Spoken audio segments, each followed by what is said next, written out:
now we're recording. Okay, so as I was saying, data structures is a difficult course, but if you do the work, I want all of you to pass. That's my goal, is all of you to pass and to do well. It is a course that you can get a good grade if you do the material, if you do the homeworks and come. You should be good. You should be able to pass the test with a good grade. For the recording, I'll say again, my name is Adriel. I'm your TA. Yeah, in the past, I've heard that you guys haven't had the same test as everybody else. Is that correct? Depends on the course. Okay. So in this course, you'll have the same exact test. We'll just translate it. So obviously, like, it will be, like I said, a difficult test. But my goal is, obviously, I'm here for you guys, and that's pass all of you. All right. All right. A few administration things. There's a 3-hour lecture and a 2-hour recitation. Your professor, for those who have met him, Professor Moshe Levinstein, that is his email. My email. My office hours are 4 to 5. Please email me beforehand because I might not be there. And if you email me, I will for sure be there for you. There won't be Zoom. I'm not going to open a link to everybody, but for people who can't make it, whether it be Miluim or sick or anything else, I will upload the recording for you guys to watch afterwards. All right. I'm sure you know, but the Moodle Lambda is where all the material will be. I uploaded this matzaget, this PowerPoint presentation to the Lambda. The forum, I actually wrote this for the other custom also teaching Hebrew class, so I'm both. So that's definitely a pro for you guys because I will be doing both. For you guys, I think we should just open up a WhatsApp group because it is 4 or 5 of you. So we'll just open up a WhatsApp group. You can ask me questions on the assignment or the material there. Homework assignments, you have one every week. It'll be published on Sunday, and then you have a week and a half till the Tuesday afterwards to submit it. Extensions are only according to the department regulations. There are no, what are they called? Yemei Chesed, or like the days where they like let you give in a couple days late. So there's none of that. So please be sure to have the homework submitted ahead of time. Try as much as you can not to submit it at 11:59 because we all know how that ends. The textbook, there's not really one textbook. This course has been going on for a long time, and it's taken from a lot of different sources. So this is, hey Sammy, come on in. Yeah, go private. We asked for something specifically. Yeah, you asked for something specific. Hey, how you doing? Good, how are you? Great, great. All right, so you didn't miss much. We just went over some of the administration things, office hours, such, and homework is once there's an assignment every week, and we'll upload it on Sunday, and then you have a week and a half till Tuesday. So as I was saying, the textbook does not have all the information. It has sometimes it has things that we're not going to learn, and it doesn't have things that we are going to learn. So really, you can learn from any data science or intro to algorithms textbook. It has a lot of the same material, but yeah, you need to come to lectures and to William because otherwise you won't know what yeah, exactly what's going on. All right, so this lesson is a bit different. For those of you who are in the lecture, you already learned basic level of this. We're going to go a little bit more in depth. And even those who weren't in the lecture, you know this a little bit from intro to computer science, complexity, time complexity. We need to understand it at a deeper level, a little bit more formal in order to succeed in this course because data structures and algorithms are all based upon this topic. This will be a one-time thing. The whole course will not be on this topic. It's very mathematical. It's a little bit challenging, but it's only one. We'll get through it together, and yeah, it should be good. All right, so let's start. Asymptotic notations. First off, how many times do each of these functions run? Let's start with function A. What's its time complexity? How many times does do something? Sure. N, exactly. Very nice. And function B? 10 what? 10 n. Almost. Almost. Oh, I didn't see it multiplied by 2. Yeah. Divided by 2. Or multiplied by 2, so 20. Almost. First, did everyone understand why it's 10? Why it's just n here? Because we have a loop. We have the function receives an array of n elements, and we have a loop that goes up until n, every time increasing by 1. So it's really only n. Here, exactly, 10 log n. Very, very nice. Why is it 10 log n? Because here, every time it multiplies itself by 2. Log n is the amount of times you take 2 and take it to the power of something times 2 by itself to get to n. Therefore, this happens log n times, and this one happens 10 times. Therefore, it's log 2 n. Now, this is a really important question. Which one is completed faster? Very nice. You might think that really function B is faster, but it really depends on n. As you can see here, if n is less than about 70, 65, function B, which is the 10 log n, is actually slower. It's not faster. This one is n, and this one is 10 log n. So really, like I said, if it's lower than 70, function A is faster. If it's higher, function B is faster. All right?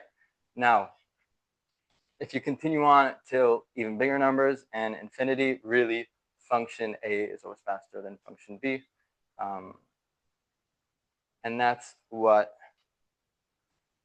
this complexity is we want to see if n is really, really, really big, which one's faster.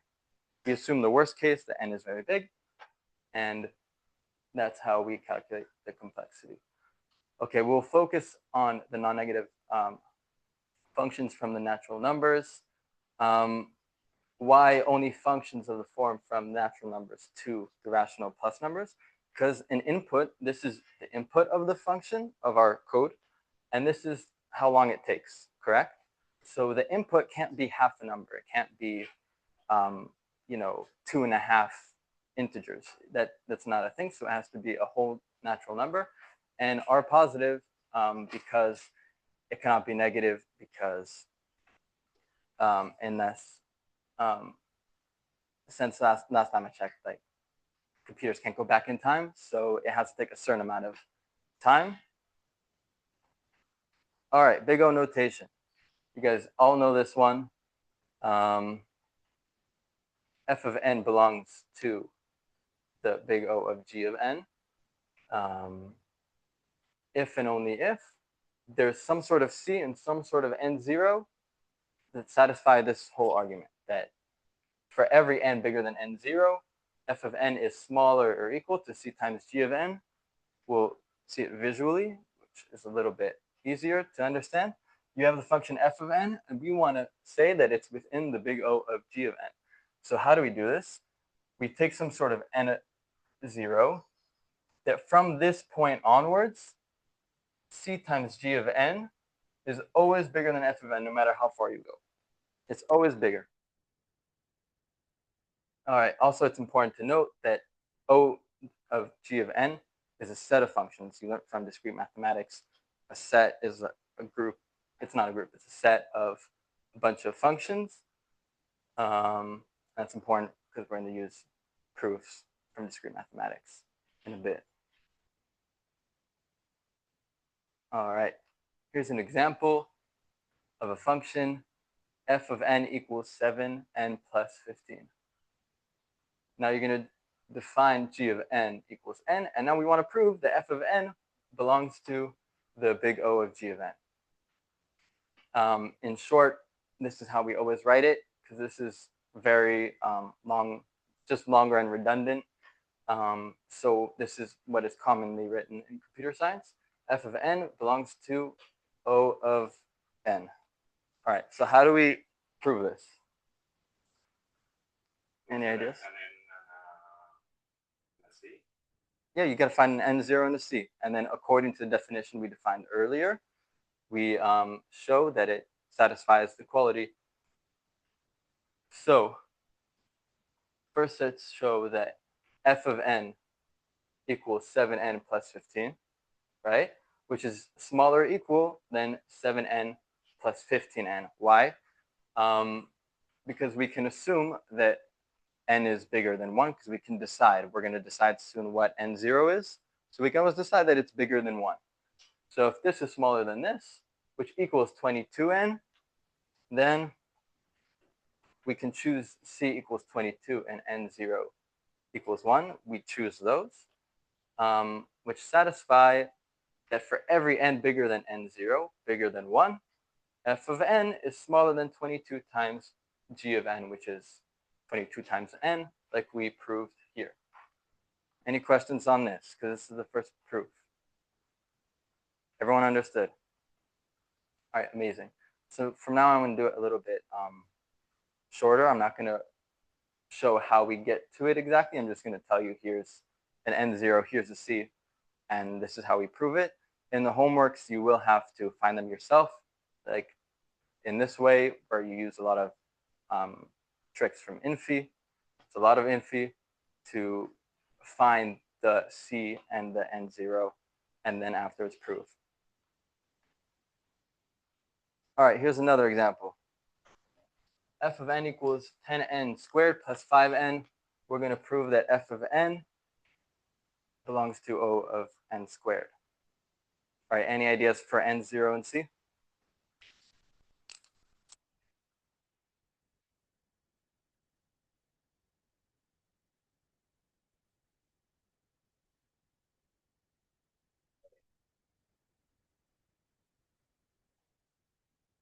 We need to find a c and an n0 such that for every n bigger than this,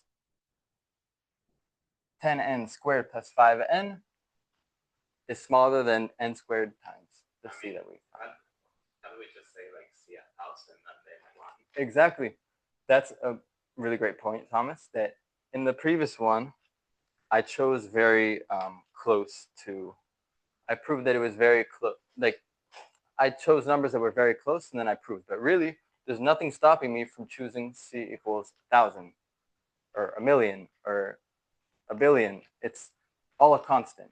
It's all a number, because if you choose 1,000,000, I can choose 1,000,001, which is always bigger. So you can really choose any number, and in the homeworks you should choose as big a number as you want. You don't have to do it so close. It proves it the same amount, the same way, even if you choose a bigger number. Great point, Thomas. We don't. Do we have to prove that the rate of change is bigger in this one somehow, or we say? What do you mean that the rate of change is bigger? Because we say this is part of n squared. Yeah. And I mean, if you look at it, it makes sense. But do we have to somehow show that the rate of change of this one is the same category? Got it. So big O means that this one's bigger than this. It doesn't have to be the same exact category. It can be bigger. But to answer your question, the definition is not, if we satisfy the quality of the definition, then it proves it. Here, let's go back to the quality of the definition. This is the definition. We have to find a point n0, right? That every n, no matter how big, c of g of n is always bigger than f of n. Yeah, it's always. What I mean is that for us to prove this definition, we need to prove that for every n after. Yeah. So do we have to prove it by rate of change of the different functions, or what do we have to like? What do we need for it to be the minimal? What do you mean by rate of? Because we are saying, okay, there exists this point where this function is bigger than this function, and every other point after this one is also going to be exactly. Bigger. So how do we prove it's always How do we prove it's always bigger? once you prove this, it's always bigger. Because for every single n afterwards, it's always bigger. For every single n afterwards, this holds true, that f of n is smaller than this. It's enough to prove the definition. Yeah. Okay. Yeah. Can we just say, here they are, that's enough? But I'm going to do one right now. Yeah, I'm going to do one right now. All right, so we're trying to prove that it's within n squared. So if I were to choose n equals 1 and c equals 15, now I have to show that f of n, which equals 10n squared plus 5n, I have to show that this is always smaller than n squared. So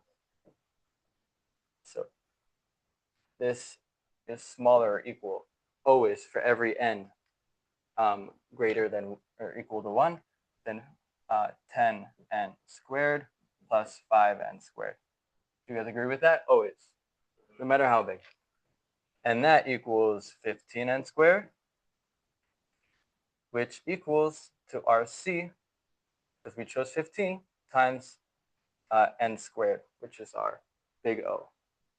And this is enough to show that it's always, always bigger. Sure. Okay? So we can do some manipulation to show like how it is easily. Okay. Exactly. Now I'm writing it, this is enough of a proof, but you also should write that this is true because n is always bigger than 1. Always bigger than equal to 1. In your homework, you still have to prove it formally. I'm just doing it a little bit shorter on the board. All right, new question. Same function, prove that it's within big O of n to the third power. How do we do that? Any ideas?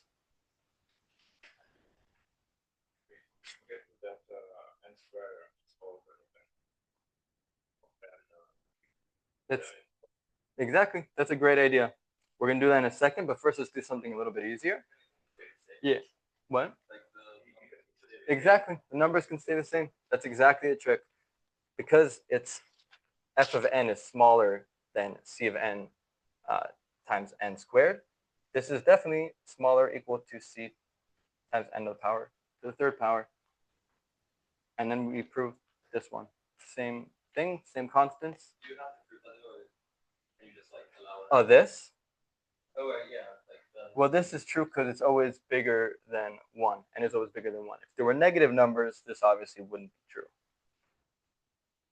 Okay?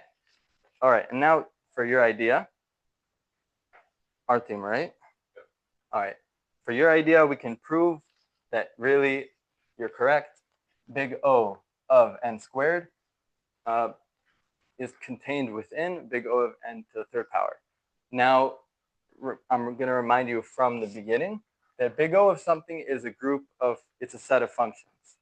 How do you prove a set is a subset of a different set? From discrete mathematics. Come on, guys. How do you define one element? Assume an abstract element. Yeah, what's the key word? How do you assume an abstract element? They exist. Let. Right? Right, this isn't new to you guys, right? No, exactly, let there be. I've only just learned that other discrete mathematics course, they went through like specific like keywords. He never really went through keywords. Okay, all right. All right, cool. So this is how you prove. Okay, cool. All right, so I'll try and explain it. So if you have two sets and you want to prove it's a subset, you say, let there be one element from here, and let's prove that it also belongs to here. And if we just took an arbitrary one from here with let, then, and we prove that it's in here, then everything in here is in here. Understood? All right. So let Fn be within O of n squared. And now we need to prove at the end that f of n is within O of n to the third power, correct? This is how This is the structure of the proof from discrete mathematics. So how are we going to do this? We're going to do it by using a definition of big O. If I know that Fn is within big O of n squared, then I know that there exists some sort of C in n0 such that for every n bigger equal to n0, it holds that Fn smaller or equal to C times n squared, correct? I just did the same thing, our proof that we did last time, but backwards. I know that f of n is within big of O. Therefore, I know that there's some sort of C in n0. All right, now that I know that there's some sort of C in n0, that f of n is smaller than or equal to C of n times n squared, I can do the same thing as last time, that f of n is smaller or equal to C n squared, which is smaller or equal to C n to the third power. Okay? And then, now that I have this, for every single n greater than n0, it's the same C and same n0. So by definition, it's also within O of n to the third power. This one was kind of hard. Any questions? No? Understood? All right, amazing. I'll try and go a little bit faster.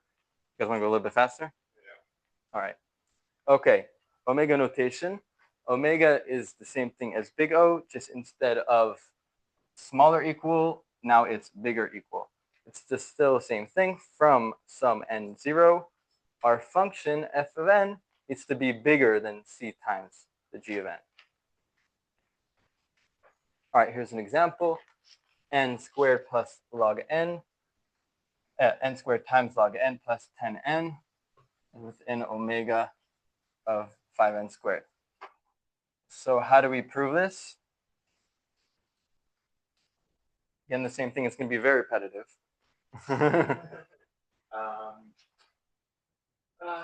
We find a C and an n0, right? All right, so we need to find a C and n0. I'm going to define C 6, I guess. 1 second. Actually, C6 wouldn't work because we don't want this to be bigger than this now. We want this to be bigger than this.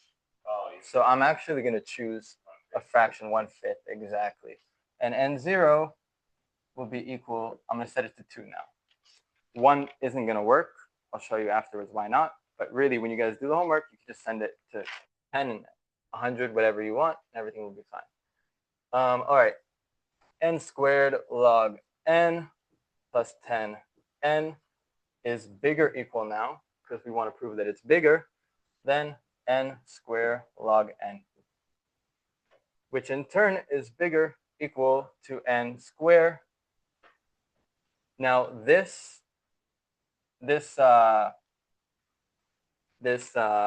trick wouldn't work if we did n0 equals 1, because log 1 is 0, so that wouldn't work. So that's why we have to choose n0 of 2. So now that we have n squared, I'm going to do a trick, which is n squared, and then that one is equal to 1/5 times 5n squared, which is equal to our C times 5n squared. All right, amazing. Now, in actuality, we don't really care about the 5. It was just for the example. It's really omega of 5n squared is the same thing as omega of 5n squared. 5n squared is the same thing as n squared in omega. So we really don't care about that. I'm assuming you guys know by now that in computer science, log is always base 2. And you know what logs are. If not, it's on the Matzeket. All right, one more example for omega. All right.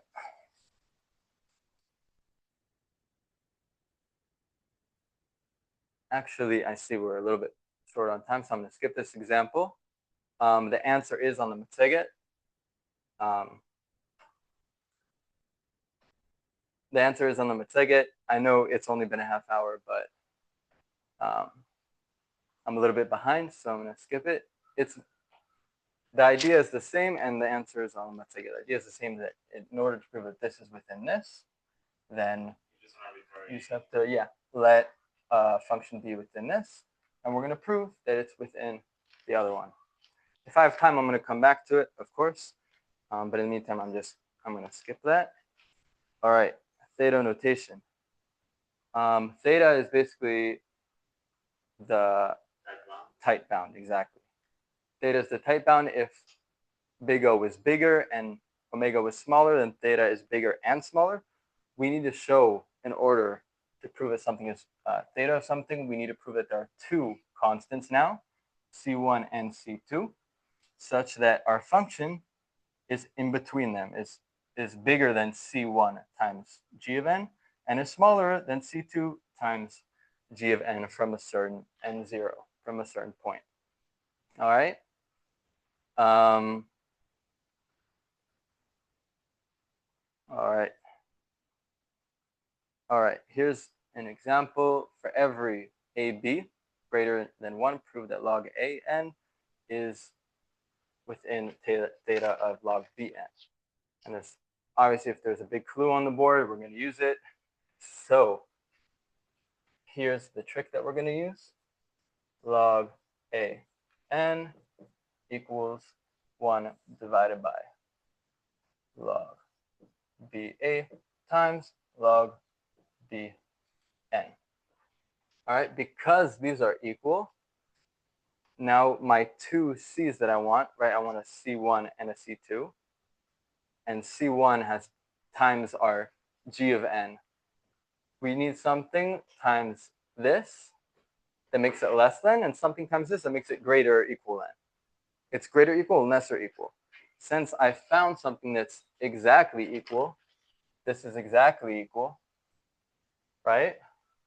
So I can just use that for both C's. So I'm going to choose C1 equals C2 equals 1 divided by log B of A.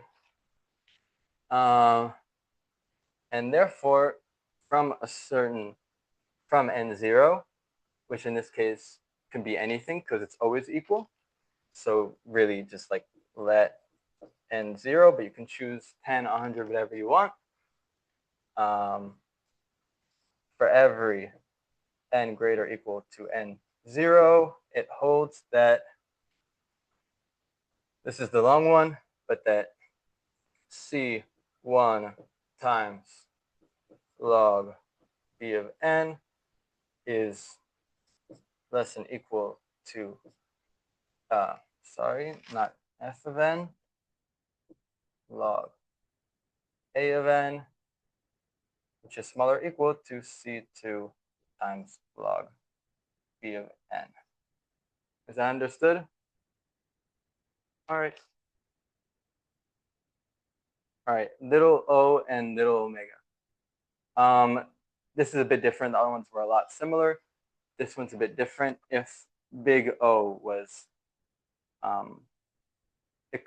big O is greater or equal, it can be around the same, right? We had some like 15n is within O of n. Here, it's a lot bigger. Here, for little o, it's a lot bigger. The definition is for every single C that you give me, there exists such an n0, such that from that point on, f of n is smaller than C times G of n. Okay, so it's for every. It's a little stronger because that C could be very, very, very small and make it difficult to prove, or it could be very, very, very big and make it difficult to prove, and we can't just choose one. So it's much harder to prove, and sorry, it's really hot. No, es más bien.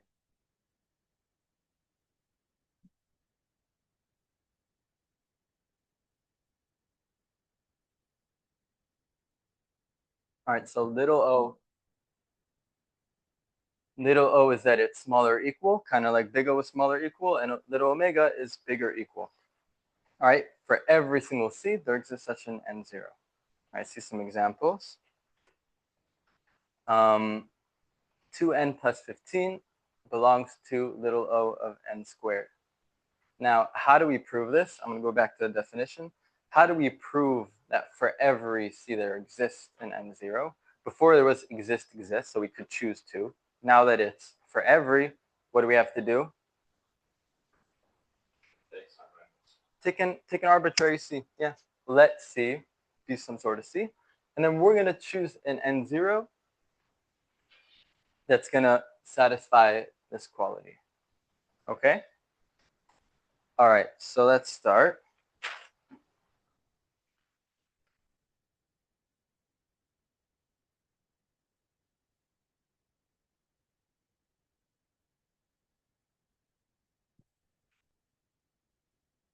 Let C and define n0 to be equal to not 5 because it's close. It wouldn't work because if you chose a constant, I would just choose a C. Like, yeah, it has to be for every C, correct? So the C could be a million, and 5 and 6 isn't enough if C was a million, because a million times n squared is definitely bigger, or in this case, it has to be smaller. So if C was like a very small, huh?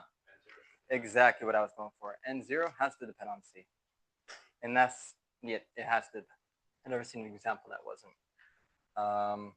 So we're gonna set it as 17 divided by C, and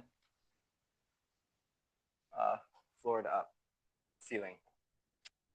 Now let's prove it. For every n greater equal than n0, this one, it holds that our function 2n plus 15 is smaller or equal to 2n plus 15n.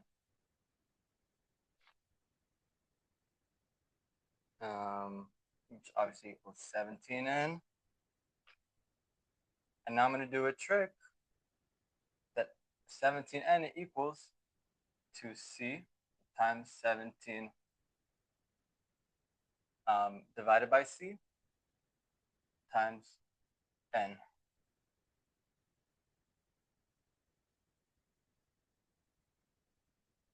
Sorry.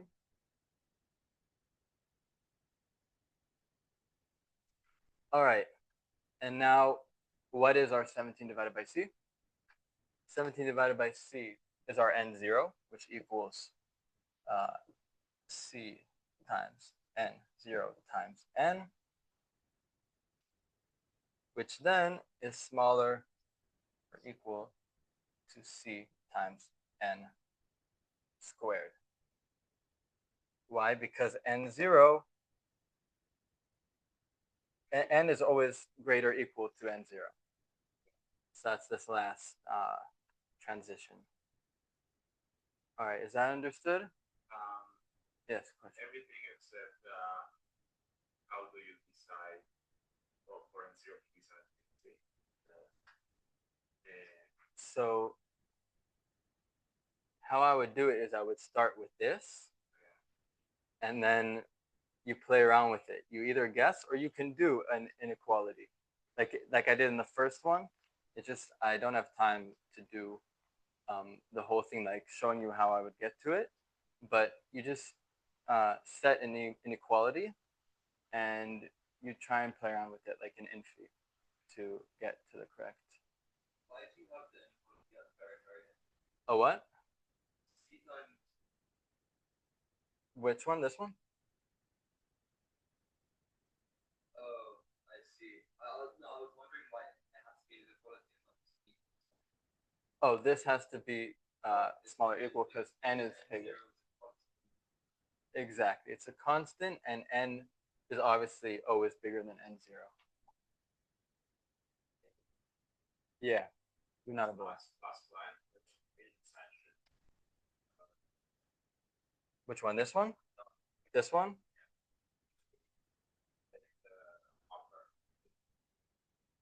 Yeah, I guess so. Um, okay, okay. It doesn't, yeah, matter so much. All right. Okay. Next example. Let's do little omega, correcting the TA. Don't be sorry. All right. So now we want to prove that 5n log n is within little omega of n. So we want to do the same exact thing. Let us see, define some n0. It's not going to be this, spoiler.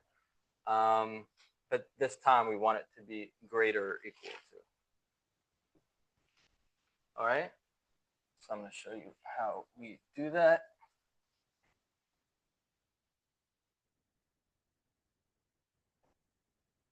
Okay.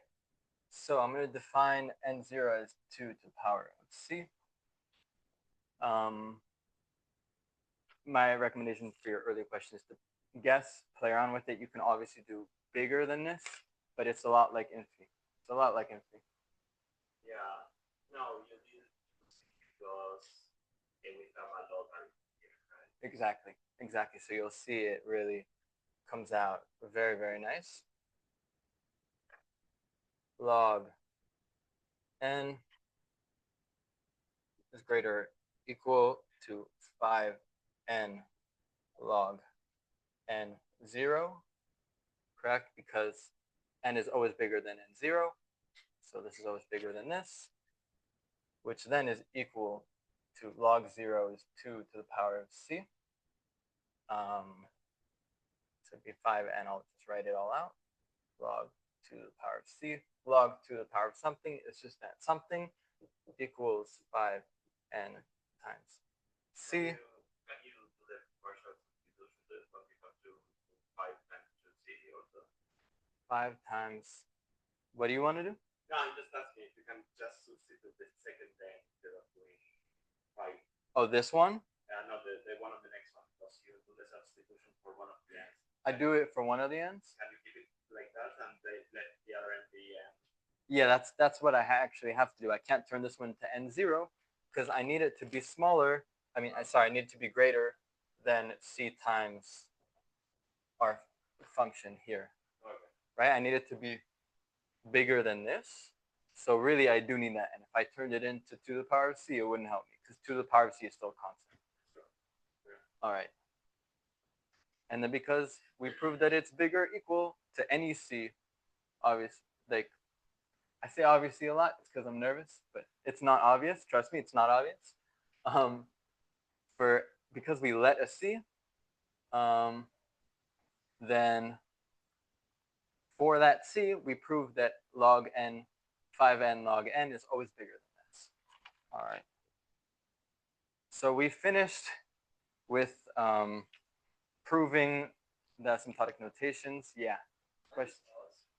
The second last step, we get 5n log 2 to the power c, 5n times c. Yeah. This one? We get that. How do we get that? So it's logarithmic rules is log 2 to the power of something. Log is how many 2 to the power of what does it take to get to this number? 2 to the power of what does it take to get this number? C. Logarithmic rules is if you have log. What? Exactly. That's how I brought it down. If you have log base x of x to the power of y, it equals y. All right, I just confused you more. All right. But isn't that base 10 or base 2? It's always base 2. Remember from the beginning, we're doing log. Logs are always 2. In this course, in computer science in general, it's also base 2. It's because it's usually with 10, but because of like the bits in computer science,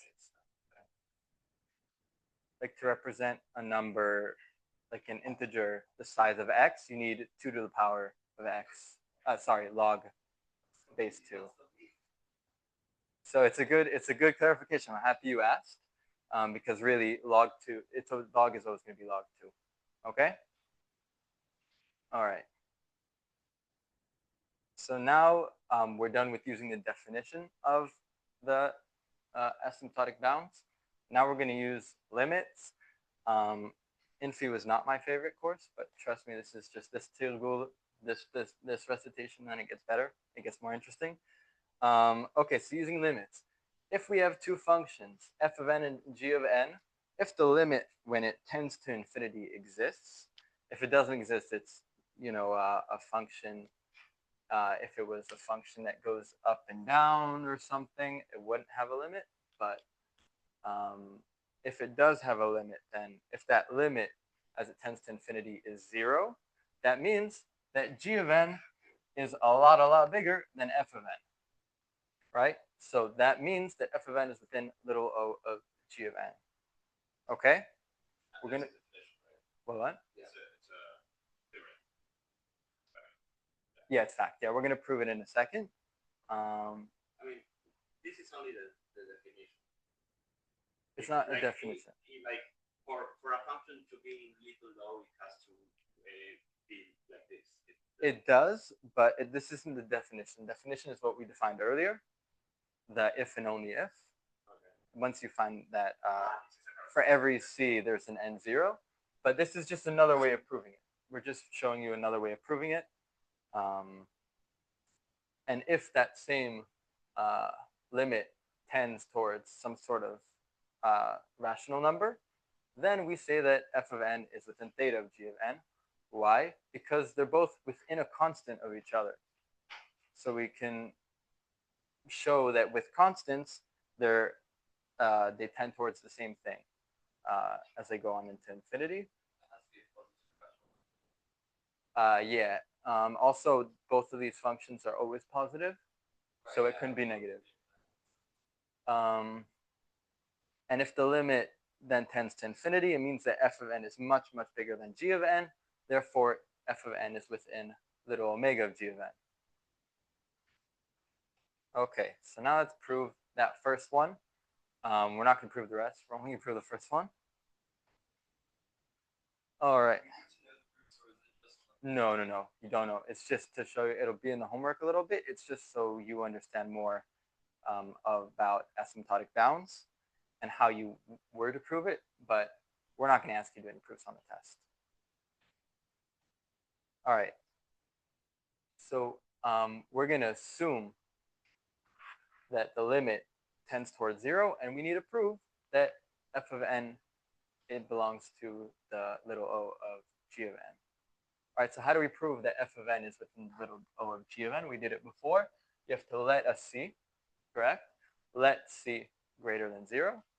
And then we have to show that there's an n0, correct? So now we're going to use the definition of limits because, right, we assume this side and we're proving this side. So since the limit tends towards 0, let some epsilon equals c, and there exists an m such that for all n greater than m, this inequality is true based on the definition of a limit, if you guys remember from Infi. All right, perfect. So if it tends towards 0, then it's the f of n divided by g of n minus the 0 is smaller than epsilon, which equals c. We will, obviously minus 0 is nothing. And because they're both positive, it's clean. Because they're both positive, we can take out the absolute value and send the g of n to the other side. That's it. Easy, quick proof. The other side is very similar. It's on the next hidden slide. If you want to, you can look at it after I uploaded the slides. But like we said, it's not. What part of the book is missing? We just proved that if this is true, then this is true. But this is if and only if. So we need to prove that if this is true, this is also true. Okay. So now, example, prove that log. Let's give you the answer. Prove that log n is within little o of n. So we're just going to use limits. log n is this function divided by that function. Now, exactly, infinity divided by infinity, you can use L'Hopital, derivative of both of them. It's really 1 divided by n ln 2, which obviously when it tends to infinity, tends towards 0, and then according to what we just proved, it's within little o.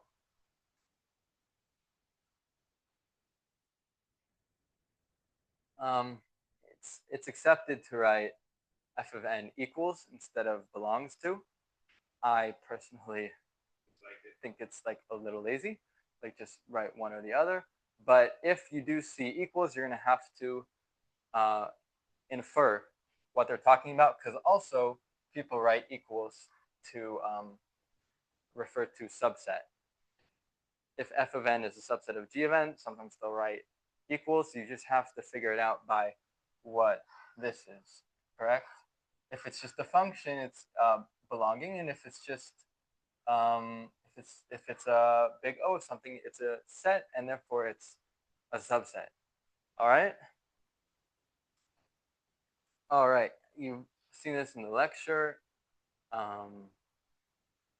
That we can compare the asymptotic notations to arithmetic notations.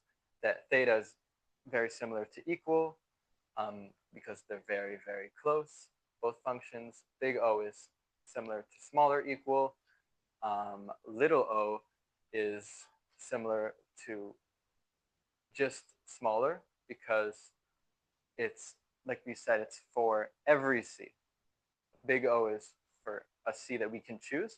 This one's for every C.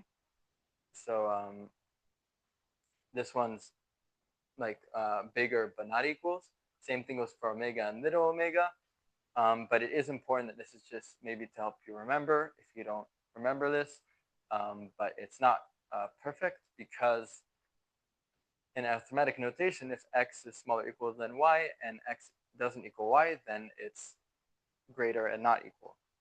But in asymptotic notations, if we have two functions that one of them is within big O, greater equal, and it's also not within theta, so it's not equal, this can still be not within little o. I will show you an example right now. If we define f of n to be equal to n 1 plus sine of n and g of n equals n, then that same comparison that we saw earlier isn't true. All right, so what do these functions look like? I kind of gave it away, but one of them, because it's sine, it's, what are they called in English? Alternating? Not alternating. When it repeats itself. Oscillation, maybe oscillation? Periodic. Periodic. That makes sense, because mahzol is, like mahzoli is periodic. So you see here it is periodic, and our other function g of n cuts through it.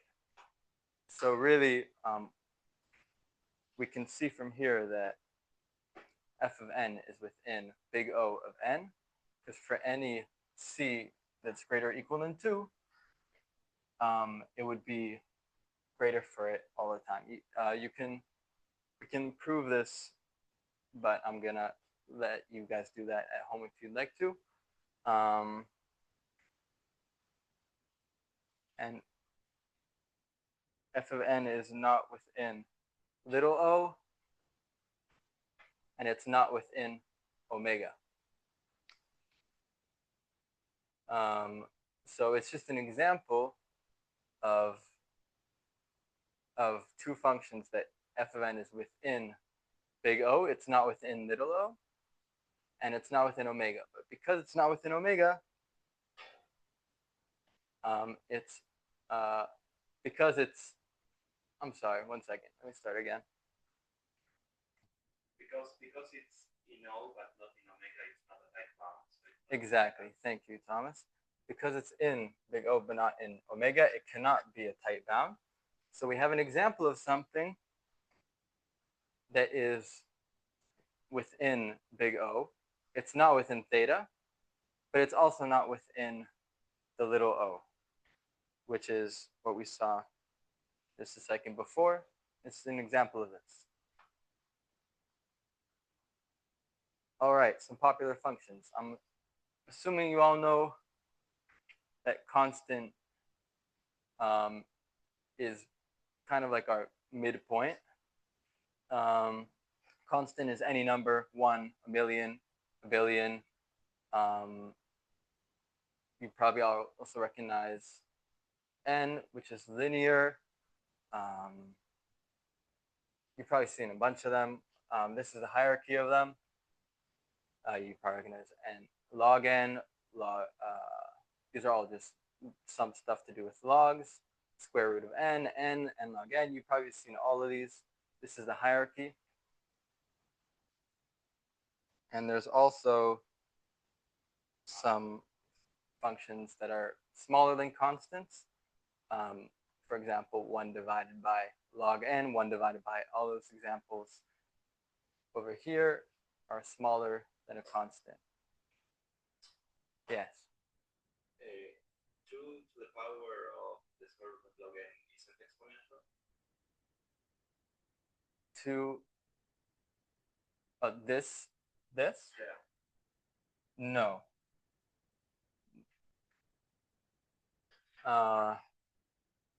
2 to the power of square root is basically, square root is to the power of half, right? So 2 to the power of log n, the power of half. It's not that important, but it's not that important. I'll get back to you on it. It's playing around with the logs and the powers, and it's not exponential though. Okay.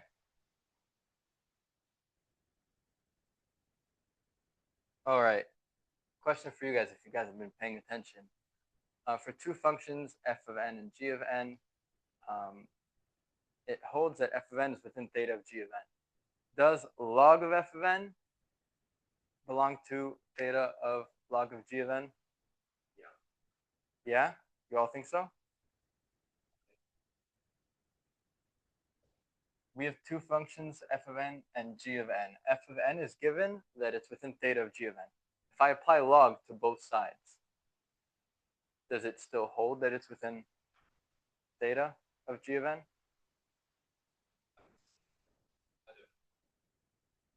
All right, yeah, it's yes. And we'll prove it. By the definition of theta, there exists C2 and N0 such that for every n greater than N0 holds that f of n is smaller or equal to C of 2 times G of n. We only took the other side of theta because theta really has 2 sides. We have this, it's bigger or equal than C1 times G of n. So we only took this side. If we apply log to both sides, log of fn is smaller or equal to log of this whole thing. Because we're only using C2, we're gonna just mark it as the same. It's a little mistake in the ticket. And then according to logarithmic rules, multiplication within the log, you can take it out and separate it. G tends to infinity, so there exists an n0 such that for every n greater than n, do you know what this is called? N prime? N prime 0, that g of n is greater than c. Because for any constant c, if g tends to infinity, there's always going to be a point that it's going to be bigger. Correct? Is that point understood? Yeah, because it tends to infinity, that's always going to be n that's bigger. Exactly. All right. And therefore, log of f of n is smaller or equal to what we said before, which is smaller or equal to 2 times log g of n because of what we stated before, that c is smaller than g of n. And therefore, according to the definition, log of f of n is within big O of log of g of n, and the proof that it's within omega is the same, is very similar, and on the next hidden slide. Any questions on this side of the proof? Yeah. It's all good. It's all good. Stop me. We're trying to prove that log of f of n is within theta of log of g of n. We're trying to prove that if we apply log to both sides, it stays the same. So because we know that f of n is within theta of g of n, we know that there exists a C2 and an N0 such that f of n is smaller than that. And then we apply log to both sides, and because of logarithmic rules, we split it. Because g tends to infinity, we can say that there exists some n prime 0, that g of n is always bigger than c.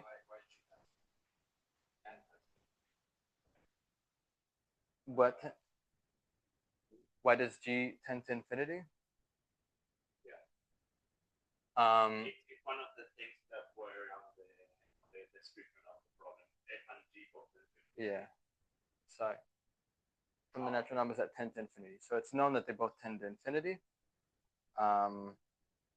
Therefore, g of n is always bigger than c. And then we can take out this log c and just instead add in a g of n, a log of g of n. And therefore, it's within big O. Prove that it's within omega.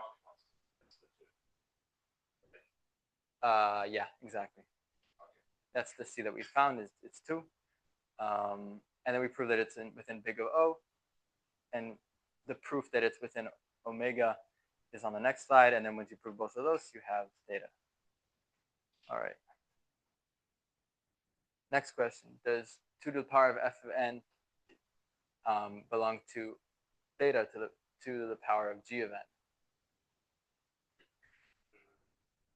It's the same question, that they both tend to infinity and f of n is within theta, but now we just 2 to the power of those functions. I would think yes, but I'm expecting you to say no.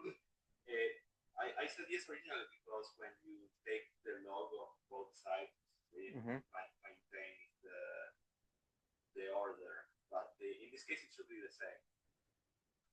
You're very smart, Thomas. It's no. It seems like yes, it's built this way to trick you. Exactly. You read through us. No. For example, if f of n equals n and g of n is 2 of n, it's obvious that they're within theta of each other, right? I don't have to prove that. All right. But the limit of 2n divided by 2 to the power of 2n is basically the limit of 2 minus n, all these transitions. Sorry, I should just do it. Because it's divided, it's 2 to the power of n. The same base, you can do minus, and then it's 2 to the power of minus n, which is 1 divided by 2 of n, and that, when it tends to infinity, is 0. So therefore, it's within little o. And little o can't be theta. All right. We're done with that part of the lecture. Now let's see some examples of runtime on actual code and algorithms and the little bit more important stuff, why we had to learn all that math. But don't worry, we're not done with math. Some reminders of series. An arithmetic series is a progression where you always add a d to the next element. So it would be 1, 2, 3, 4, 5, 6. It's an arithmetic progression. And the sum is n, the amount of elements, times the first element plus the last element divided by 2. That's the sum. You learned this in Infi. I'm not teaching anything new. Geometric series is when it's times something. So 2, 4, 8, 16, so on and so forth. The q would be 2 on that. And the sum of the series equals to this that you know from Infi. And I'm going to show you now that if it is an infinite series, if q is smaller than 1, if the absolute value of q is smaller than 1, it keeps on getting smaller. The sum tends to some sort of constant, and obviously is therefore bound by a different function. So this is just, you can skip all this. What's important is that at the end, the sum is the limit is a1 divided by 1 minus q. All right, now we're going to do an example. Find the sum of the geometric series of the series. So a1 equals 1 and q equals half because it keeps on getting smaller. So what would the sum be? Give you a hint.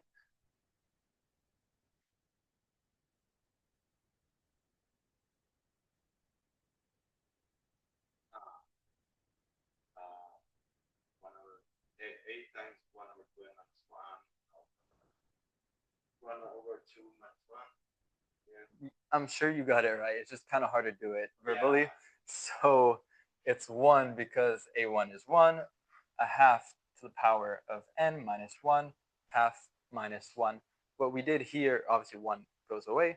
We took out the negative from the top and the bottom, so it becomes 1 minus half to the power of n, and this just becomes 1 minus half, which equals half. And that divided by half is times 2. Then we have that same thing times negative 1. Isn't this one of the ones you said it's not the infinite? Okay. It's not the infinity yet because it's up until n, yeah, and then it's done. So therefore, it's 2 minus half to the power of n minus 1. And question, what would happen if it did tend to infinity?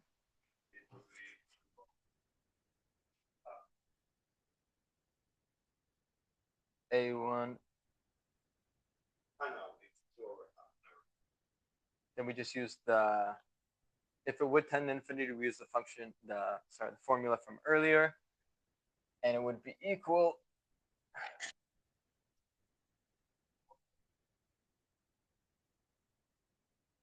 which equals 2, exactly. Preferably you can do that verbally. But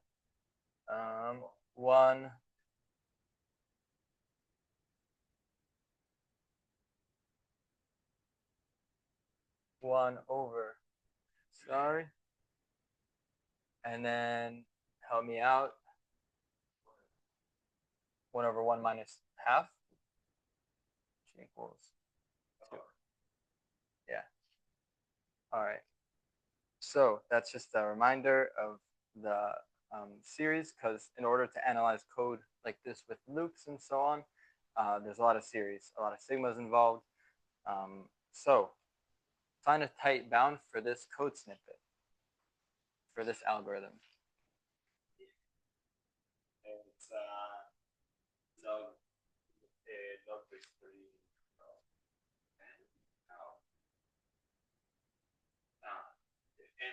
So first this one, it's n, right? Because it goes up until the length of the array, which is n. And this one goes up to each, it goes up to I though. So for each one, it's the log 3 of I, right? So how you're going to solve this? Not beautifully, yeah. A lot of sigmas, okay? Like you said, this sum of I equals 1 to n. Also, just in general, we do loops. It's easy to transfer into sigmas to get a tight bound. You can guess from the loops, but it, as you know from intro to computer science, you're usually wrong. Guessing is my favorite sport. Oh yeah, I'll let you guess the next ones, okay? And the inner loop is from j equals 1 until I. Oh, wait a minute. Sorry, that's my bad. There's an issue with the equals j plus 1. I'll fix that now. I thought that he was going to change from the math part, and I'm like, oh yeah, that's Oh, it's gonna be. Don't worry, we're getting there. That's like the next one. I was confused. Why is this easy? Oh wait. Yeah, don't worry, we're getting there. Save that. All right. So now that we fixed it, yeah,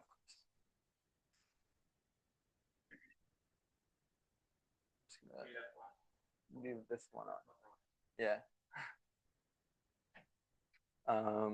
I gave you 2 off, and I only took 1.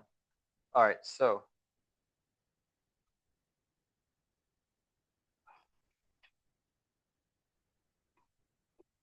the sum from I until n, and the sum of j until I, and each time we're doing one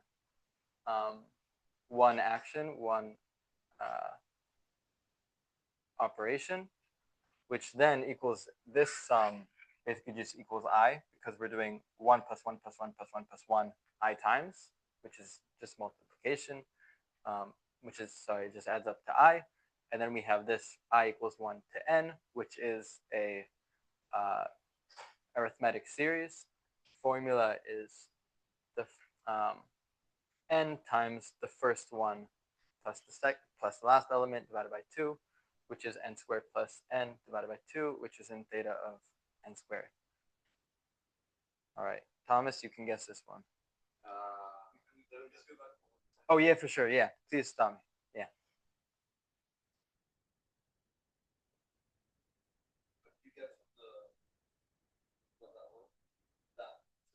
This to this one. This is an arithmetic series, right? I equals 1, so it's 1, and then it goes to 2 plus 2 plus 3 plus 4 plus 5 until n. It's an arithmetic series, and the sum of an arithmetic series that we went over earlier is the amount of elements times the first element plus the last element divided by 2. All right. I should have told you that I guessed wrong. So this is, they say, wait, why is it like this? So that's log 2 of n. Yeah. The internal loop is log squared. Yeah, maybe it's log squared. Log squared? That's what he said. That's what he guessed. All right. All right, so the non-tight bound is the outer loop is, like you said, log n times. Inner loop is at most n. Therefore, it's big O of n log n. But that's a non-tight bound. It's a correct bound. This is correct, but it's not as tight as we can get it. The tightest we can get it is actually O of n. Sorry, theta of n, yes. The outer loop goes from I equals 1 until the length, but it always times itself by 2. So we're going to denote k equals log I, and therefore I equals 2 to the power of k. So k is going to go from 0 to log n. Okay? No. What? No. All right. No, from the top. No. I'm going to explain it again. Yeah, I'm going to explain it again. So because the outer loop is really log, you can't, it's hard to do a sigma if I would do 1 and then 2 and then 4, and then you can't really do sigma with that, right? Correct? So I'm going to denote k equals log I, and then I can go in an arithmetic series, 0, 1, 2, 3, 4, 5 until log n. Okay, because otherwise I wouldn't be able to use a sigma. And then here j goes up until I, not up until k, up until I. And if it's on k, that means that really I is equal to 2 to the power of k. So the j will go from 1 until whatever the I is at that iteration, which is 2 to the power of k, which is I. And at each one we do one operation. Is that part understood? It's kind of amazing. You guys are really smart. Okay. So which equals 2. What? Well, what? What did you say? I wouldn't go that far. Thank you. You wouldn't go that far. You guys are smart. You guys made it this far, first of all. Congratulations. But yeah, you can't get this far in computer science if you're not smart. I don't know how the people in with this same class, but like 50 to 200 people. Yeah, it's crazy. It's crazy. No, I went to the computer architecture, and we were like 100. Mm-hmm. Anyway, all right. So yeah, let's get back to this because we have 15 more minutes, and I also wanted to finish early, but it seems like we're gonna finish on time. Also good. So we then do the same things we did before. If j goes from 1 to the power of k, 1 plus 1 that amount of times, 2k. And now k equals 0 until log 2. Now it's a geometric series, right? It's first it's just 1, and then it's 2, then it's 4. It's always times 2 until log n. So this is the sum. Do I need to go back to the sum, or do you guys trust me? I will trust you. You trust me? If you take, you know what? I don't trust me. Yeah, Here. So S of n equals a1 q of n without minus 1 q minus 1. All right.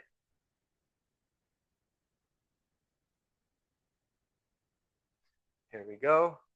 So the sum of this is q is 2, because every time it's multiplied by 2.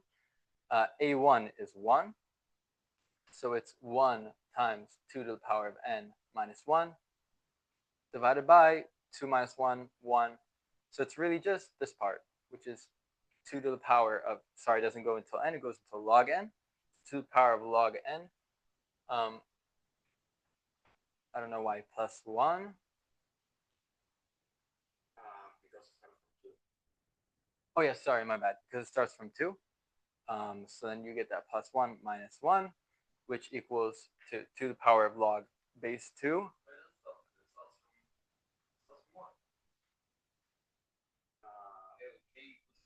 You're right. I think it's a mistake in the PowerPoint.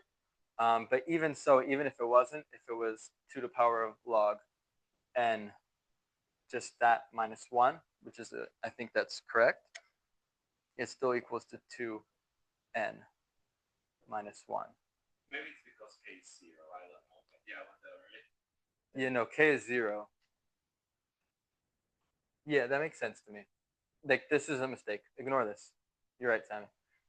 Minus 1, and then because 2 to the power of log same base equals 2n, and therefore it's within theta of n. I think I know what it is.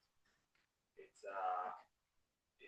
that's from 1 because it's k0 is 1, and then you have times n log n, and it's the same as doing 2 log n plus 1 or 2 log n.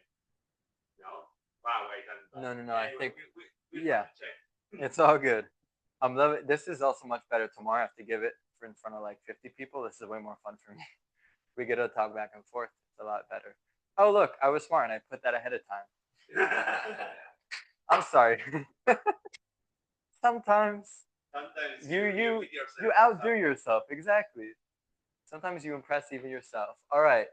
Last example. This one's even harder. Sorry. It's ready to start the answer. What's the complexity of this one? Thomas, hit us. No, wait, Sammy, you get to guess on this one. Me? Yeah. All right. It's gonna take me 5 minutes just to read it. All right, so I'll go through it with you guys. There's an array here, length of n. This loop goes from 1 to n every time by 1. So this is O of n. There's an n times. This one is j equals 1. J is smaller equal than I. It only goes up to I every time. And each time it's times 2. So it seems like it's log n. Okay. Right? So it's the sum from